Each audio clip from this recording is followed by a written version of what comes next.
अस्सलामुअलैकुम। मैं इस वक्त बेनज़ीर रोड ते मौजूद हाँ। जी रोड कोट मठान शरीफ तो जहर पीर वेंदी है, रहीमर खान के रस्ते वेंदी है। इतना दूजे दरिया के नाल बिल्कुल इतना नाल मियाँ साहब का बाग है, फार्म है। और उन नाल बिल्कुल जड़ा नज़दीक ये थोड़े मेरे बैक साइड उत्ते रूण पई पी है। ये रोड जी है बिल्कुल डैमेज थी गई है, तले अंदर खड्डा पै गए और खड्डा पै के बहुत गहरा खड्डा है जड़ा रोड के वेंदा पे, रोड के वेंदा पे।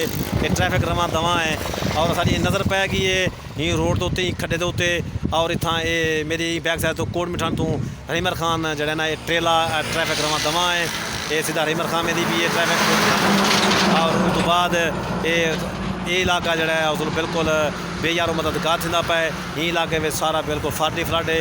इतना ना कोई इंतजामिया है, ना इतना कोई आला हुकाम है, ना आला अफसरान हैं। बल्कि जड़े रोड के जड़े एहलकार हैं, रोड के जिन्हें नौकरी लगे हुए हैं और जड़े महकमा हाईवे के डिपार्टमेंट के जड़े आला अफसरान हैं वो भी इस पास चक्कर नहीं पैंदे।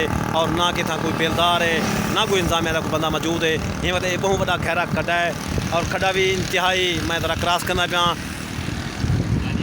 हाँ इंतहाई जड़ा ना इंतहाई खतरनाक खड्डा है और रूह पै गई है। मैं जरा रोड तो थले हट से आ गया। ये सामने मैं तो दिखा सकता। ये बहुत गंदा खड्डा पै गए। ये तकरीबन जड़ा ना शोल्डर जड़ा रोड का शोल्डर है, शोल्डर तकरीबन 10 किलो वो पीली पट्टी रोड तो चलती पी है। बिल्कुल पीली पट्टी के तले अंदर जड़ा ना बई वो खड्डा पै गया, रूण पै गई है। और ये रूण जी है ये जी तले वेंदी पी है रूण सामने ये पौधे ये तले पानी है। ये इंतहाई पानी है, ख़तरनाक पानी है और ये रूण भी पई पी है। आला हुकाम को सारी अपील है, मेहरबानी करो जो ही रोड की देखभाल वास्ते भी आ वजो, ही इलाके की देखभाल वास्ते आ वजो। जी शुक्रिया।